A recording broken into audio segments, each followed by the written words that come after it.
कि इस रोजगार मेले में जिन अभ्यर्थियों को कुरुक्षेत्र एनआईटी में हुए रोजगार मेले में पहुंचे केंद्रीय राज्य मंत्री संजीव कुमार बाल्यान पीएमबी जुड़े ऑनलाइन प्रणाली से 218 लोगों को सौंपे नियुक्ति पत्र। आज सरकार द्वारा 9वें रोजगार मेले का आयोजन देश भर के कई राज्यों में किया गया। इसी प्रणाली के चलते कुरुक्षेत्र के नेशनल इंस्टीट्यूट ऑफ टेक्नोलॉजी में 218 लोगों को नियुक्ति पत्र सौंपे गए।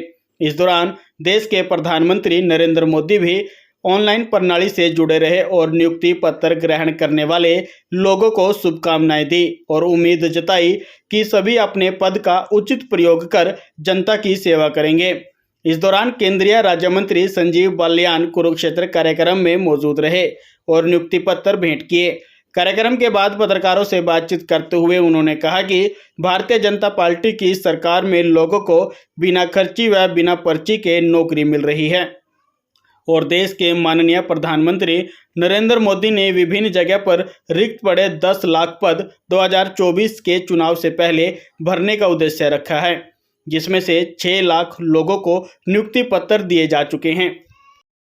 51,000 लोगों को नियुक्ति पत्र रोजगार मेले में। देखिए, 9वां रोजगार मेला है और अक्टूबर 2022 में जब इसकी शुरुआत हुई तो पहले रोजगार मेला में मैं देहरादून था और करीब 6 लाख युवाओं को अक्टूबर से अब तक नियुक्ति पत्र दिए जा चुके हैं और मुझे लगता है कि करीब 4 लाख कहीं ना कहीं पाइपलाइन में है। दिसंबर जनवरी तक केंद्र सरकार के द्वारा जो एक लक्ष्य रखा गया था कि 10 लाख जो पद रिक्त हैं केंद्र सरकार में, उन सब पर नियुक्तियाँ दी जाएंगी और शायद ये देश के इतिहास में पहली बार होगा कि केंद्र सरकार के किसी भी विभाग में, किसी भी मंत्रालय में कोई पद खाली नहीं रहेगा।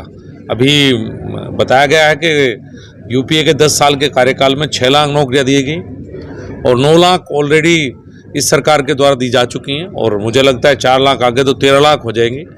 तो जो कांग्रेस और यूपीए ये कहती है रोजगार, उनसे दुगना रोजगार केंद्र सरकार की नौकरी के माध्यम से भारत सरकार ने देने का काम किया है। आपने आरोप लगाया है कि पूर्व की जो सरकारें रही हैं उनके टाइम में 2G 3G स्पेक्ट्रम घोटाले हुए, उन घोटाले की शुरुआत हरियाणा से?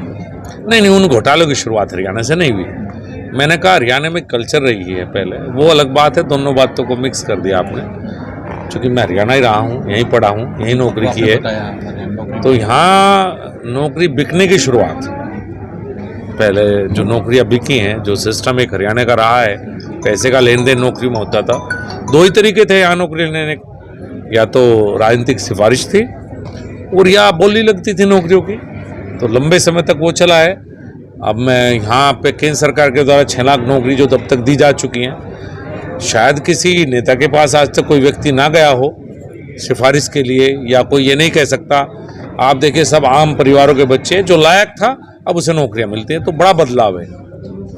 इंडिया गठबंधन की लगता है कल रैली हुई थी, हवा निकल गई, ना ममता पहुंचे, ना मोदी, माफ कीजिएगा, ममता बनर्जी नहीं पहुंची और अरविंद केजरीवाल नहीं पहुंचे। कल आपके साथ लगती जिले में इंडिया गठबंधन की रैली थी। देखिए, ये कहीं की ईंट कहीं का रोड़ा, भानुमति ने कुंडबा जोड़ा, ये तो अभी टिकटॉक के ऊपर लड़ेंगे। और जैसे पहला होता है, आज इस तरह की गठबंधन की सरकारें पहले भी कमी चली हैं। अलग अलग सोच के जो प्रदेश में लड़ते हैं, केंद्र में साथ आने का प्रयास कर रहे हैं। तो कोई विचारधारा के लिए इन सबका लक्ष्य है कि मोदी हटाओ, और जनता ये जान चुकी है कि क्या करना चाहते हैं। ना इनके पास नेता है, ना नीयत है, ना सोच है।